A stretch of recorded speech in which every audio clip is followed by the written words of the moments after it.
ഹാരിസിനെ കുടുക്കാനാണോ നീക്കം എന്നുള്ളതാണ് ചോദ്യം. ഈ ചോദ്യത്തിൽ ഒട്ടേറെ മറുചോദ്യങ്ങൾ കൂടി ബാക്കി നിൽക്കുന്നുണ്ട്. ഈ നിമിഷം വരെയും ഹാരിസിനോടൊപ്പം തന്നെയാണ് ഞാൻ നിലപാടെടുത്തിരിക്കുന്നത്. ഇനി അങ്ങോട്ടും ഹാരിസ് ഉയർത്തിയ വിഷയങ്ങൾ വളരെ ഗൗരവമേറിയ വിഷയങ്ങളാണ് എന്ന് തന്നെയാണ് ഞാൻ വിശ്വസിക്കുന്നത്. അത് തന്നെയാണ് എൻ്റെ വാദവും. എന്നാൽ ഇതിനിടയിൽ ഹാരിസിന് എവിടെയൊക്കെയോ സാങ്കേതികമായി പിഴച്ചിട്ടുണ്ട്. പക്ഷേ ആ സാങ്കേതികമായ പിഴവുകളുടെ പേരിൽ ഹാരിസിന് പിന്നാലെ പോകേണ്ടതില്ല എന്നതാണ് എൻ്റെ നിലപാട് ഈ വിഷയത്തിൽ. ഞാൻ അതുകൊണ്ട് തന്നെ ആദ്യത്തെ ഭാഗത്ത് ഇപ്പോഴും ഉറച്ചു നിൽക്കുന്നു. എന്താണോ ഹാരിസ് ഉന്നയിച്ചത് ആ വിഷയം ഇപ്പോഴും സജീവമാണ്. അത് തന്നെ കമ്മിറ്റിയിൽ പലയിടങ്ങളിലും പറയുകയും ചെയ്തിട്ടുണ്ട്. എങ്ങനെയാണ് പർച്ചേസിംഗ് റൂളുകൾ ലഘൂകരിക്കേണ്ടത്, എങ്ങനെയാണ് ഇതുമായി ബന്ധപ്പെട്ട പർച്ചേസിൻ്റെ കാര്യത്തിൽ നിലവിലിരിക്കുന്ന സിസ്റ്റത്തെ മാറ്റേണ്ടത്, അതിനൊക്കെയുള്ള ഇപ്പോൾ ഒരു റെക്കമെൻഡേഷൻ വിദഗ്ധ സമിതി കൊടുത്തിട്ടുണ്ട്. ഇതിനൊക്കെ തുടക്കം കുറിച്ചത് ഹാരിസാണ്. ആ അർത്ഥത്തിൽ ഹാരിസിൻ്റെ നീക്കത്തെ ഞാൻ സ്വാഗതം ചെയ്യുന്ന ഒരാളാണ്.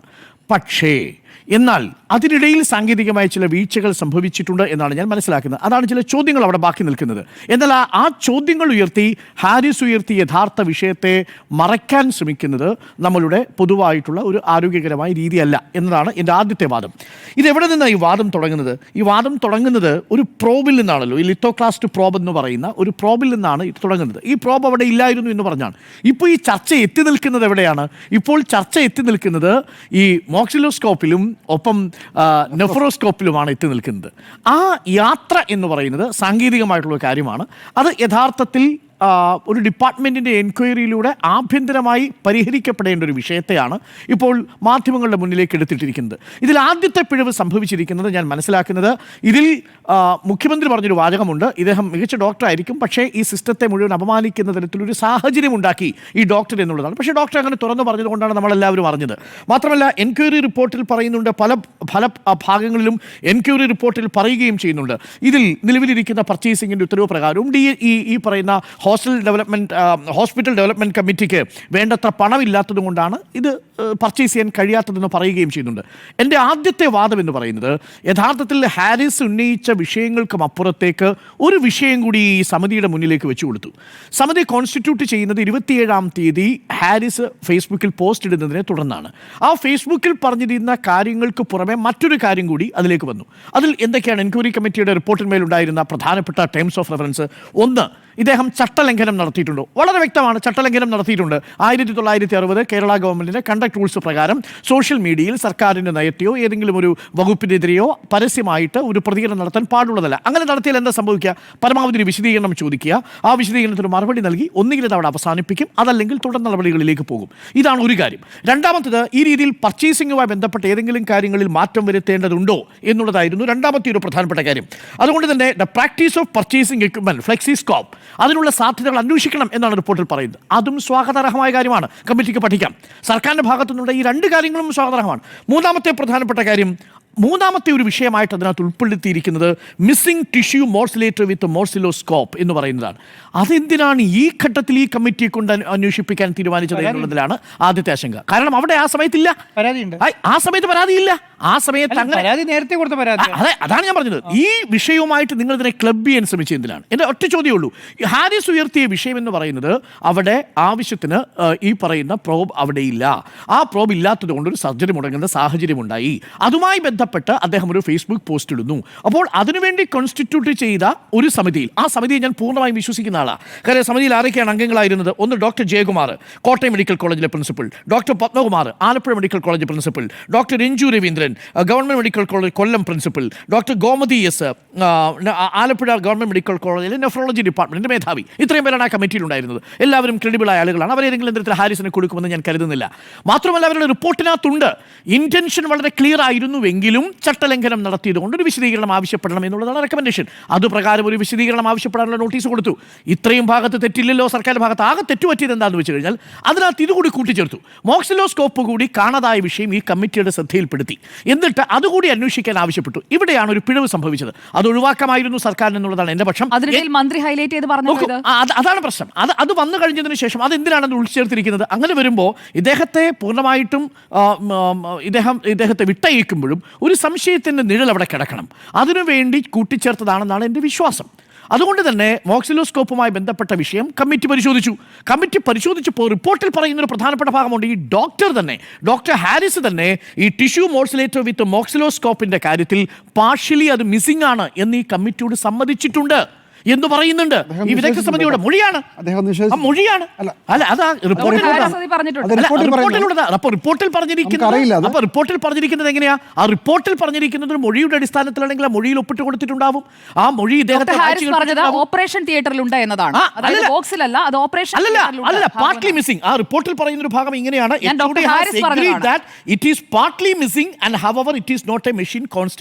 ഇതാണ് റിപ്പോർട്ടിൽ പറഞ്ഞിരിക്കുന്ന വാചകം. അപ്പോൾ പാർട്ട്ലി മിസ്സിംഗ് ആയിരിക്കുന്ന ഒരു ഉപകരണത്തെ കുറിച്ച് ഡോക്ടർ തന്നെ സമ്മതിച്ചിട്ടുണ്ട് എന്നുള്ളതാണ് ഈ റിപ്പോർട്ടിൽ പറയുന്നത്. ആ റിപ്പോർട്ടിനെ ഞാൻ അവിശ്വസിക്കുന്നില്ല.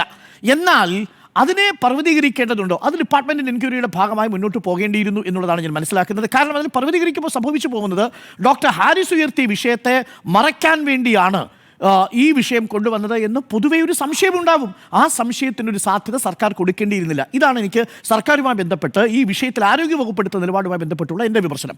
എന്നാൽ ഇന്ന് പ്രിൻസിപ്പൽ തിരക്കിട്ട് നടത്തിയ ആ പ്രസ് മീറ്റ് എന്നുള്ളത് തികച്ചും അനാവശ്യമായിരുന്നു എന്നുള്ളതാണ് എൻ്റെ ടേക്ക്.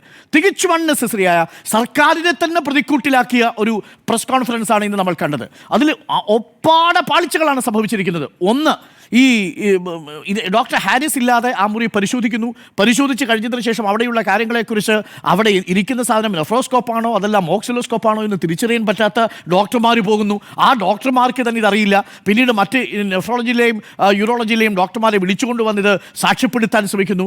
ഇതെല്ലാം വന്നു കഴിഞ്ഞതിന് ശേഷം നേരത്തെ ഇവിടെ സൂചിപ്പിച്ചതുപോലെ ബില്ല് ഏതാണ്, ചെല്ലാൻ ഏതാണ് എന്ന് തിരിച്ചറിയാൻ പറ്റാത്തൊരവസ്ഥയിലേക്ക് പത്രസമ്മേളനം നടത്തുന്നു. ആദ്യം ഇക്കാര്യങ്ങളെക്കുറിച്ചൊരു ക്ലാരിറ്റി വേണം. ഞാൻ മനസ്സിലാക്കുന്നത് വളരെ തിടുക്കപ്പെട്ട് നടത്തിയൊരു പത്രസമ്മേളനമായിട്ടാണ്. അത് അനാവശ്യമായിരുന്നു. അത് സർക്കാരിനെ കൂടിയാണ് പ്രതിക്കൂട്ടിലാക്കിയത്, ഹാരിസിനെ മാത്രമല്ല എന്നതാണ് ഈ വിഷയത്തിൽ എൻ്റെ ടേക്ക്. അതിനിടയ്ക്ക് വരുന്ന ഇന്റർഫറൻസിനെ കുറിച്ചൊക്കെ സൂചിപ്പിച്ചു. ആ ഇന്റർഫറൻസ് ഒക്കെ അനാവശ്യമായിരുന്നു. ആ സമയത്തല്ലല്ലോ ഈ കാര്യങ്ങളൊക്കെ പറയേണ്ടിയിരുന്നത്.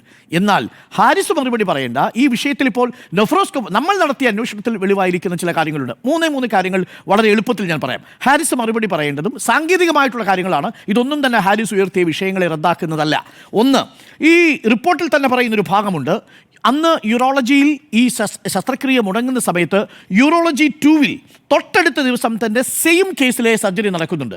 അതായത് ഈ സർജറി വേണമെങ്കിൽ യൂറോളജി 2-ൽ നടത്തിയതുപോലെ തൊട്ടടുത്ത ദിവസം നടത്താമായിരുന്നു എന്ന് റിപ്പോർട്ടിൽ പറയുന്നുണ്ട്. അതായത് അൾട്ടർനേറ്റീവായിട്ടുള്ള ഫെസിലിറ്റീസ് വെയർ അവൈലബിൾ എന്നാണ് ഈ റിപ്പോർട്ടിൽ പറയുന്നത്. ആ റിപ്പോർട്ട് അങ്ങനെയാണെങ്കിൽ അത് ഡോക്ടർ വിശദീകരിക്കേണ്ടതുണ്ട്. തൊട്ടടുത്ത ദിവസം ഇദ്ദേഹം മാറ്റിവെച്ച സർജറിയുടെ സമാനമായ സർജറി യൂറോളജി 2-ൽ നടന്നിട്ടുണ്ടോ എന്നുള്ള ഒരു പ്രധാനപ്പെട്ട ചോദ്യം. Question number 1. അങ്ങനെയാണെങ്കിൽ ഹാരിസ് എന്തിനാണ് ഫേസ്ബുക്ക് പോസ്റ്റ് ഇട്ടത് വലിയ വിവാദ വിഷയമാക്കാൻ ശ്രമിച്ചത് എന്നുള്ളതാണ് അറിയേണ്ട ഒരു കാര്യം.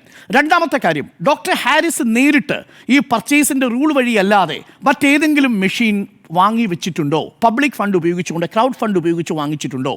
അങ്ങനെയാണെങ്കിൽ അത് പർച്ചേസിംഗ് കമ്മിറ്റിയെ അറിയിച്ചിട്ടുണ്ടോ? ഇതെല്ലാം സാങ്കേതികമായ വിഷയങ്ങളാണ്. നിങ്ങൾ നല്ല കാര്യത്തിന് ചെയ്യുന്നതാവാം, പക്ഷേ ഇതെല്ലാം സാങ്കേതികമായി ഒരു അന്വേഷണം വരുമ്പോൾ നിങ്ങളെ പ്രതിസ്ഥാനത്ത് നിർത്തുന്ന വിഷയങ്ങളായിട്ട് മാറുന്നുണ്ട്. അതാണ് രണ്ടാമത്തെ പ്രധാനപ്പെട്ട ചോദ്യം.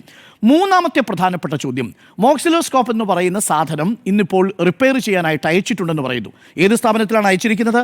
നമുക്ക് കിട്ടിയിരിക്കുന്ന ചെല്ലാനിൽ പറയുന്നത് മോക്സിലോസ്കോപ്പ് അല്ല, അത് നെഫ്രോസ്കോപ്പ് ആണെന്ന് പറയുന്നു. അത് അയച്ചിരിക്കുന്നത് ക്യാപ്സ്യൂൾ ഗ്ലോബൽ സൊല്യൂഷൻസ് എന്ന് പറയുന്ന കമ്പനിയിലാണ്. പക്ഷേ നിങ്ങൾ മനസ്സിലാക്കിക്കോളൂ, മോക്സിലോസ്കോപ്പ്, നെഫ്രോസ്കോപ്പ് ഇത് രണ്ടും തമ്മിലുള്ള വ്യത്യാസം. ഈ നെഫ്രോസ്കോപ്പ് നിർമ്മിച്ചിരിക്കുന്നത് ഞാൻ മനസ്സിലാക്കുന്നത് കാൾ സ്റ്റോഴ്സ് എന്ന് പറയുന്ന ഒരു ജർമ്മൻ കമ്പനിയാണ്. ആ ജർമ്മൻ കമ്പനിയുടെ കാൾ സ്റ്റോഴ്സിലുള്ള, അല്ലെങ്കിൽ കാൾ സ്റ്റോഴ്സ് എന്ന ജർമ്മൻ കമ്പനിയുടെ നെഫ്രോസ്കോപ്പ് റിപ്പയർ ചെയ്യാനുള്ള ഏജൻസി അംഗീകൃത ഏജൻസി അല്ല നമ്മളിപ്പോൾ സംസാരിച്ചു കൊണ്ടിരിക്കുന്ന ക്യാപ്സ്യൂൾ ഗ്ലോബൽ സൊല്യൂഷൻസ്. എൻ്റെ സംശയം അതാണ്. അടുത്തതായിട്ട് വരാൻ പോകുന്ന ഒരു പ്രധാനപ്പെട്ട വിഷയം അതാ. ഈ തിരക്കിട്ട് കടയുടമ ഒരു അഭിപ്രായം പറയുന്നു, കടയിൽ നിൽക്കുന്ന സെയിൽസ് ഗേൾ മറ്റൊരു അഭിപ്രായം പറയുന്നു. അതാണ് നമ്മുടെ വാചകങ്ങളിൽ കണ്ടത്. കടയുടമ പറയുന്നത് എന്താ? ഇത് അവിടെയല്ല, ഞങ്ങൾ ചെന്നൈയിൽ നിന്ന് വരുത്തി നേരിട്ട് അവിടെ കൊടുക്കുകയായിരുന്നു എന്ന് പറയുന്നു. എന്നാൽ കടയിലെ സെയിൽസ് ഗേൾ പറയുന്നത് എന്താണ്? ഇത് ഇവിടെ നിന്ന് ഡെലിവറി കൊടുത്തിരുന്നതാണ്, ഞാൻ തന്നെയാണ് ഇത് മോക്സിലോസ്കോപ്പ് എന്ന് എഴുതിയിരിക്കുന്നത് എന്നാണ്. അല്ല, എഴുതിയത് ഇവരാന്ന് പറയുന്നത്. ഇതിൽ മിഥുൻ എന്ന പേരിലാണ് ചെന്നൈയിൽ നിന്ന് കൊടുത്ത സാധനം കൊച്ചിയിൽ എങ്ങനെയാണ് മാത്രമല്ല ചെന്നൈയിൽ നിന്ന് എങ്ങനെ എഴുതി വിടുക? അതുമാത്രം ബില്ല് ഇവിടുത്തെ എങ്ങനെ വരിക? ബില്ല് എങ്ങനെ ഇവിടുത്തെ വരിക? അത് ചെന്നൈയിലെ കമ്പനിയുടെ അല്ലേ ബില്ല് വരേണ്ടത്? മാത്രമല്ല ഈ പറയുന്ന നെഫ്രോസ്കോപ്പ് ഏതെങ്കിലും തരത്തിൽ റിപ്പയർ ചെയ്യാൻ നേരത്തെ ക്യാപ്സ്യൂൾ ഗ്ലോബൽ സൊല്യൂഷൻസിനെ ഏൽപ്പിച്ചിട്ടില്ല എന്നാണ് ഞാൻ മനസ്സിലാക്കുന്നത്. എന്ന് വെച്ചാൽ മോക്സിലോസ്കോപ്പ് റിപ്പയർ ചെയ്യുന്ന കടയിൽ നെഫ്രോസ്കോപ്പ് റിപ്പയർ ചെയ്തു എന്ന് പറഞ്ഞത് ശരിയാണോ? അതാണ് മൂന്നാമത്തെ എൻ്റെ പ്രധാനപ്പെട്ട ചോദ്യം. ഈ മൂന്ന് ചോദ്യങ്ങൾക്ക് ഉത്തരം കിട്ടിയ പ്രശ്നം തീരും. ബാക്കിയുള്ള കാര്യങ്ങളെല്ലാം ടെക്നിക്കലാണ്. പക്ഷേ ഇവിടെ ആ അർത്ഥത്തിലൊരു സംശയത്തിൻ്റെ മുനയിലേക്ക് കാര്യങ്ങൾ പോയി നിൽക്കുന്നു. അനാവശ്യമായിട്ട് സൃഷ്ടിച്ചിരിക്കുന്ന ഒരു വിഷയമാണ് എന്നാണ് ഞാൻ മനസ്സിലാക്കുന്നത്. മനസ്സിലാക്കുന്നത് യഥാർത്ഥത്തിലുള്ള വിഷയം മോക്സിലോസ്കോപ്പ് റിപ്പയർ ചെയ്തോ നെഫ്രോസ്കോപ്പ് റിപ്പയർ ചെയ്തോ ഈ പറയുന്ന പ്രോബ് റിപ്പയർ ചെയ്തോ എന്നുള്ള വിഷയമല്ല. ഇതൊക്കെ കൃത്യസമയത്ത് രോഗികൾക്ക് കിട്ടുന്നുണ്ടോ, കിട്ടാതിരിക്കുന്ന ഒരു സാഹചര്യം ഇപ്പോഴും തുടരുന്നുണ്ടോ എന്നുള്ളതാണ് പബ്ലിക്കിന് ഇൻട്രസ്റ്റിംഗ് ആയിട്ടുള്ള വിഷയം. എന്നാൽ ആ വിഷയത്തിൽ നിന്ന് ഇപ്പോൾ നിർഭാഗ്യവശാൽ കാര്യങ്ങൾ മോക്സിലോസ്കോപ്പിലേക്കും നെഫ്രോസ്കോപ്പിലേക്കും എത്തി നിൽക്കുന്നു എന്നാണ് മനസ്സിലാക്കുന്നത്. അതുകൊണ്ട് ഈ ചോദ്യങ്ങൾക്കുള്ള മറുപടി പെട്ടെന്ന് വരിക എന്നുള്ളതാണ് ഏറ്റവും പ്രധാനപ്പെട്ട കാര്യം. അതിനെ ഇത് മുന്നോട്ട് കൊണ്ടുപോയി ഹാരിസിനെ ബുദ്ധിമുട്ടിക്കാതിരിക്കുക, നമ്മുടെ ആശുപത്രി സംവിധാനങ്ങൾ മോശമാണെന്ന് വരുത്തി തീർക്കാനുള്ള ശ്രമങ്ങൾക്ക് ഇട നൽകാതിരിക്കുക. വിടേണ്ട സമയം കഴിഞ്ഞിട്ട് എത്ര ദിവസമായി ഇത് അനാവശ്യമായി ചർച്ച ചെയ്തു. അതാ ഞാൻ ഈ പറഞ്ഞത്. ഇതിനകത്ത് സർക്കാരിന് സ്വീകരിക്കാൻ പറ്റാവുന്നതിന് പരമാവധി സർക്കാർ സ്വീകരിച്ചു. ആ നടപടിയിൽ അവിടെ അവസാനിപ്പിക്കണമായിരുന്നു. അതിനുശേഷം പ്രിൻസിപ്പളും സൂപ്രണ്ടും വന്നു പിന്നെ ഇങ്ങനെ പറഞ്ഞ് നടപടി എടുക്കില്ല എന്ന് എനിക്ക് ഒരു ഒറ്റ കാര്യം ചോദിക്കാനുള്ളൂ. ഈ ഡോക്ടർ അരുൺ ചോദിച്ച ചോദ്യങ്ങളൊക്കെ അത് ഡോക്ടർ ഹാരിസ് മറുപടി പറയട്ടെ, കാര്യത്തിൽ വ്യക്തത വരട്ടെ. ഈ പ്രിൻസിപ്പലും സൂപ്രണ്ടും ഒക്കെ പോയിട്ട് മറ്റൊരു പൂട്ടിയത് എന്തുകൊണ്ടാണ്? സിമ്പിൾ അല്ലേ? അത് കാര്യമുണ്ട്. കാരണം ആ ചാർജ് കൊടുത്തിരിക്കുന്നത് രണ്ടാമത്തെ ആൾക്കാണ്. അതവിടെ പരിശോധന നടക്കുന്ന സമയത്ത് സ്വാഭാവികമായിട്ടും അത് രണ്ടാമത്തെ പൂട്ടാനുള്ള അവകാശം പ്രിൻസിപ്പലിനുണ്ട്, സംശയമൊന്നുമില്ല. അവിടെ തെളിവുകൾ ശേഖരിക്കണം. അവിടെ ഡോക്ടർ ഹാരിസ് ഒരു അവിടെ കൃത്രിമം കാണിക്കാൻ സാധ്യതയുണ്ട് എന്ന് ഡോക്ടർ ഹാരിസ് പറയുകയാണ്. കാരണമുണ്ട്. അതാണ് ഇനി അതിനകത്ത് ക്ലാരിറ്റി. ഏറ്റെടുത്തതാണെങ്കിൽ ഹാരിസിന്റെ കയ്യിലിരുന്ന താക്കോൽ മറ്റൊരാൾക്ക് കൂടി കൊടുത്തിട്ടുണ്ട്. ഹാരിസിന്റെ കയ്യിലിരുന്ന താക്കോൽ ബൈറ്റിലുണ്ട്.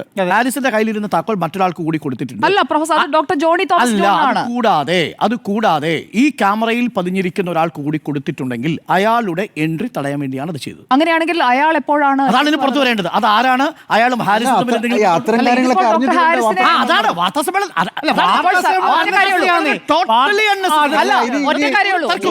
ഇനി ഒരു കാര്യം കൂടെ, ഈ റിപ്പോർട്ടിൽ പറഞ്ഞാണെങ്കിൽ ഈ ഡോക്ടർ പറഞ്ഞത് നുണയാണ്, വേറൊരു സർജറി നടത്താമായിരുന്നു, അത് നടത്തിയില്ല. അങ്ങനെയാണെങ്കിൽ ഡോക്ടർ ഹാരിസ് ചെയ്തത് വലിയ തെറ്റാണ്. അങ്ങനെയാണെങ്കിൽ ഈ റിപ്പോർട്ടിൽ ഡോക്ടർ ഹാരിസിനെതിരെ നടപടിക്ക് ശുപാർശ. The fact that Urology 2 has done a similar case on the very next day of issue indicates that alternative facilities were available in the department itself which were not utilized. എന്നാ പിന്നെ പക്ഷേ അവിടെ പ്രശ്നം എന്താണ്? അവിടെ പ്രശ്നം എന്ന് വെച്ചാൽ the major issue related to this particular incident was timely procurement supply of pneumatic lithoclast probe. അയാൾ പറഞ്ഞിരിക്കുന്നതിൽ പാർഷ്യലി ശരിയുണ്ട്.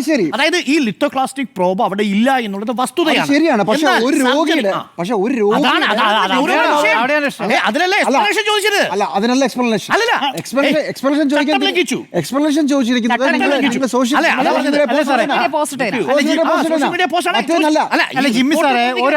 ഒരാൾക്കെതിരെ ഒരു അന്വേഷണ റിപ്പോർട്ട് വന്നാൽ അതിന് നടപടി എന്നുള്ള നിലയ്ക്കാണ് അവർ പറഞ്ഞിരിക്കുന്നത്.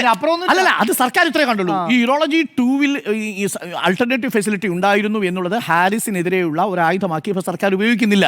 കാര്യം ഹാരിസ് പറഞ്ഞൊരു വിഷയം അത് പൊതുസമൂഹത്തിന് മനസ്സിലായി. അതിനകത്ത് ലിത്തോക്ലാസ്റ്റ് പ്രോബ് ലഭ്യമാകുന്നതിൽ തടസ്സമുണ്ടായിരുന്നു.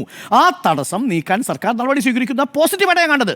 അതായത് മറ്റൊരു അവൈലബിലിറ്റി ഉണ്ടായിരുന്നിട്ടും ഡോക്ടർ ഹാരിസ് ആ സർജറി ചെയ്തില്ല എന്നതുപോലും ഗുരുതരമായി കണക്കാക്കാതെ ഒരു ചട്ടലംഘനത്തിൽ വിഷയം പിന്നെ ഈ ചെറിയ കാര്യത്തിൽ ചെറിയ കാര്യത്തിന് പിന്നാലെ പോയി ഡോക്ടർ ഹാരിസ് വളരെ ഗുരുതരമായ തെറ്റ് ചെയ്തു റിപ്പോർട്ടിൽ പറയുന്നു. ഇതൊരു ഈഗോ ഇഷ്യൂ ആണ്. അല്ലാതെ രണ്ട് സ്കോപ്പുകൾ തമ്മിലുള്ള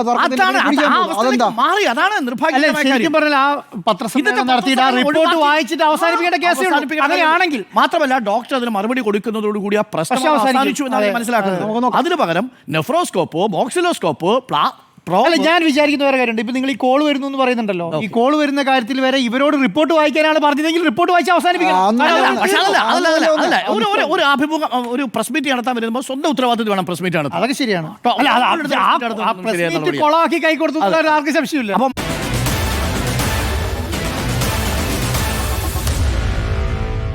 Meet the editors.